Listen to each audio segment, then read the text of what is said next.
Vote অস্ত্র, উস্কানিতে পা দেবেন না ফখরুল।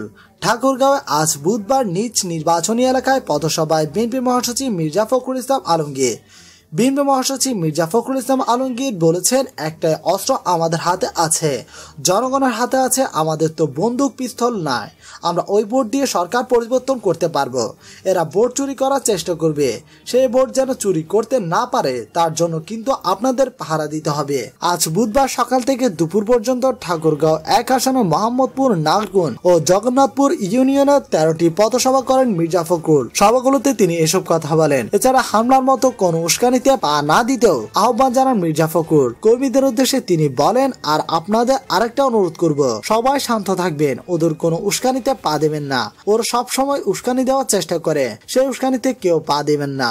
আপনারা এইভাবে শান্তিপূর্ণ থেকে 30 তারিখ পর্যন্ত আমরা সবাই ধানের শীষ ভোট দিতে পারি। গ্রেফতার করা হয়েছে, আটক করা হয়েছে, আমরা সেগুলো পার হয়ে উপেক্ষা করে আমরা এই নির্বাচনে আসছি। এই নির্বাচন আমাদের সমান অধিকার নাই। আমরা স্বাভাবিকভাবে নির্বাচনে যেরকম কাজ করতে পারি সেভাবে আমরা কাজ করতে পারছি না। আপনারা শুনেছেন যে কালকেও আমাদের গাড়িতে হামলা হয়েছে। তারা চেষ্টা করবে আমাদের এসব উস্কানি দিয়ে বিভিন্ন সমস্যা তৈরি করতে। তারা সন্ত্রাস করছে, আমরা সন্ত্রাস করব না। আমরা শান্তির মধ্যে দিয়ে আমাদের জনগণের কাছে যাচ্ছি। এই সময় ধানের শীষ ভোট চেয়ে মির্জা ফখরুল আরো বলেন, মাস্টারি করেছি তো, আমার ছাত্র এখানে অনেক, সব জায়গায় সারা দেশে আমাকে কাজ করতে হয়। আর গত 12 বছর ধরে আপনারা মালিক দেশের। যদি একটা দিন সময় পান 30 তারিখে আপনারা ধানের শীষে ভোট দিবেন। আপনারা আমাকে দোয়া করবেন। ক্ষমতায় গেলে নানা উন্নয়নের আশ্বাস জানিয়ে বিএনপির মহাসচিব বলেন, যুবক ছেলেরা যারা বেকার আছে তাদের আমরা চাকরি দেওয়ার ব্যবস্থা করব। যাদেরকে চাকরি দিতে পারবো না তাদের আমরা ভাতা দেব, বেকার ভাতা দেওয়া হবে, টাকা দেওয়া হবে। যারা শিক্ষিত মেয়ে আছে তাদের কর্মসংস্থান করা হবে। আপনারা সবাই আমাকে জানেন, আমি সবসময় এখন আপনাদের কাছে আসতে পারি না। যে দায়িত্ব আমার উপর পড়েছে, সারা দেশ আমাকে ঘুরতে হয়।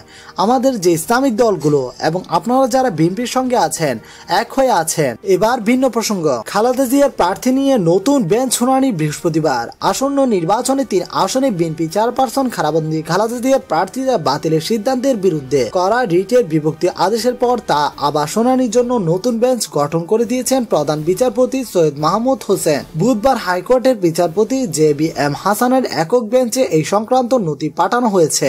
মনোনয়নপত্র বাতিল করায় দণ্ডিত খালেদা জিয়ার 3টি আবেদনের শুনানি এ বেঞ্চে শুনানি হবে। বৃহস্পতিবার বেলা 2টায় শুনানির জন্য দিন ধার্য করেছেন আদালত। নির্বাচন অংশ নিতে ফেনী 1, বগুড়া 6 ও 7 আসনে খালেদা জিয়ার প্রার্থীরা বাতিলের সিদ্ধান্তের বিরুদ্ধে করা রিট আবেদনের উপর মঙ্গলবার বিভক্ত আদেশ দেন হাইকোর্ট। ফলে মামলাটির নথি প্রধান বিচারপতির কাছে যায়। বুধবার হাইকোর্টের বিভক্ত আদেশের পূর্ণাঙ্গ অনুলিপি না লেখায় তা সংশ্লিষ্ট বেঞ্চে ফেরত পাঠান প্রধান বিচারপতি। জিয়া অরফানেজ ট্রাস্ট দুর্নীতি মামলায় 10 বছর এবং জিয়া চ্যারিটেবল ট্রাস্ট দুর্নীতি মামলায় 7 বছরের দণ্ড নিয়ে গত 8 ফেব্রুয়ারি থেকে কারাগারে আছেন সাবেক প্রধানমন্ত্রী খালেদা জিয়া।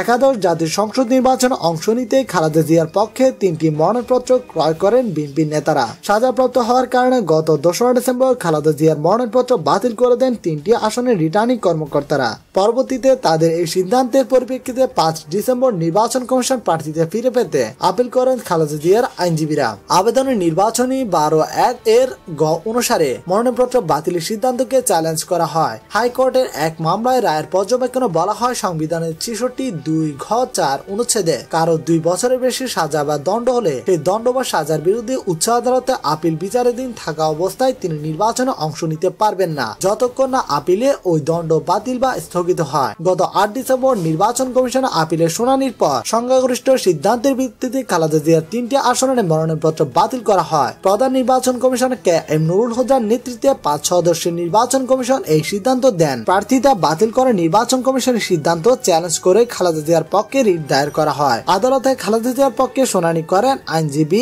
AJ মোহাম্মদ আলী এবং রাষ্ট্রপক্ষে ছিলেন অ্যাটর্নি জেনারেল মাহবুবে আলম। খালেদা বগুড়া 6 আসনের বিএনপি মহাসচিব মির্জা ফখরুল ইসলাম আলমগীর নিজে প্রার্থী হয়েছেন। বগুড়া 7-এ প্রার্থী হয়েছেন মোর্শেদ লিন্টন। পত্রিকা এলাকা ফেনী 1 আসনে প্রার্থী করা হয়েছে মুন্সির। এবার ভিন্ন প্রসঙ্গ, গ্রেফতার বন্ধের দাবি নিয়ে আইজিবির কাছে বিএনপি। নির্বাচনী প্রচারণে নেতাকর্মীদের গ্রেফতার ও হয়রানি করা হচ্ছে দাবি করে তা বন্ধের জন্য পুলিশের মহাপরিদর্শক মোহাম্মদ জাভেদ পাটোয়ারির সঙ্গে দেখা করেছে বিএনপির একটি প্রতিনিধি দল। বুধবার বিকেলে দলটি দলটির ভাইস চেয়ারম্যান সেলিনা রহমানের নেতৃত্বে প্রতিনিধি দলের 6 সদস্য পুলিশ সদর দপ্তরে যান। সেখানে তারা অন্তত আধা ঘন্টা ধরে আইজিপির সঙ্গে কথা বলেন।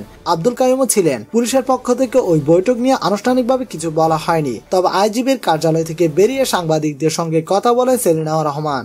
তিনি বলেন, নির্বাচন থেকে দূরে রাখতে দেশের বিভিন্ন জায়গায় পুলিশ গ্রেফতার করছে, হয়রানি করছে, সেজন্য নির্বাচনী প্রচার কাজ চালানো যাচ্ছে না। বিএনপি যেন নির্বাচনে কোনো এজেন্ট রাখতে না পারে, নেতা কর্মীরা যাতে মাঠে থাকতে না পারে, সেজন্য ইচ্ছা করে নানা প্রতিবন্ধকতা তৈরি করা হচ্ছে। তারা পুলিশ প্রধানের কাছে এইসব বিষয় প্রতিকার চেয়েছেন, তাদের অভিযোগগুলো তার কাছে তুলে ধরেছেন। সেলিমা রহমান বলেন, তারা সকালে সিসির কাছে গিয়েছিলেন। উনি বলেছিলেন তিনি বিব্রত, প্রশাসন সহ সবকিছু সিসির আওতায় থাকবে, কিন্তু কার্যত দেখা যাচ্ছে তিনি কিছুই করতে পারছেন না। এই জন্য গ্রেফতার হয়রানির প্রতিকার চেয়ে আইজিপি কে অনুরোধ করে বলেছেন, আমাদের নেতাকর্মীদের মাঠে থাকতে দেওয়া হোক, আমরা যেন এজেন্ট নিয়ে একটা সুন্দর ফেয়ার নির্বাচন করতে পারি। বিএনপির এই নেতা বলেন, পুলিশ প্রধান তাদের সব অভিযোগ শুনেছেন, বিএনপির দাবিগুলোর বিষয়ে ব্যবস্থা নেওয়ার আশ্বাস দিয়েছেন, কথা দিয়েছেন বিএনপি যেন সুষ্ঠুভাবে নির্বাচনী কার্যক্রম চালাতে পারে, সেজন্য ব্যবস্থা নেবেন। এবার ভিন্ন প্রসঙ্গ, প্রার্থী বৈধ অস্ত্র সঙ্গে রাখতে পারবেন স্বরাষ্ট্রমন্ত্রী। আসন্ন একাদশ জাতীয় সংসদ নির্বাচন উপলক্ষে আত্মরক্ষার জন্য প্রার্থীর যে অস্ত্র রয়েছে সেটা সঙ্গে রাখতে পারবেন, তবে তা প্রদর্শন করতে পারবেন না, জানিয়েছেন স্বরাষ্ট্রমন্ত্রী আসাদুজ্জামান কামাল। বুধবার সচিবালয়ে একাদশ জাতীয় সংসদ নির্বাচন উপলক্ষে আইন শৃঙ্খলা সংক্রান্ত এক জরুরি সভা শেষে সাংবাদিকদের প্রশ্নের জবাবে এই কথা বলেন তিনি। মন্ত্রী বলেন, একাদশ জাতীয় সংসদ নির্বাচন উপলক্ষে বৈধ অস্ত্রের মালিকদের আইন শৃঙ্খলা রক্ষাকারী বাহিনীর কাছে অস্ত্র জমা দেওয়ার প্রয়োজন নেই। 30 ডিসেম্বর পর্যন্ত নিজেদের জন্য তারা অস্ত্র বহন ও প্রদর্শন করতে পারবেন না। তিনি বলেন, তবে আত্মরক্ষার জন্য প্রার্থীর যে অস্ত্র রয়েছে সেটা সঙ্গে রাখতে পারবেন, প্রদর্শন করতে পারবেন না। নির্বাচন কমিশন থেকে পাওয়া চিঠির ভিত্তিতে আজ বা কালকের মধ্যে এই সংক্রান্ত প্রজ্ঞাপন জারি করা হবে।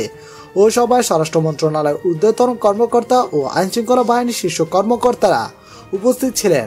স্বরাষ্ট্রমন্ত্রী কামাল বলেন, দেশের আইন শৃঙ্খলা বাহিনী প্রশিক্ষিত ও দক্ষ, সব ধরনের নাশকতা মোকাবেলা দমনে তারা দক্ষ, এক্ষেত্রে তাদের অনেক সাফল্য রয়েছে।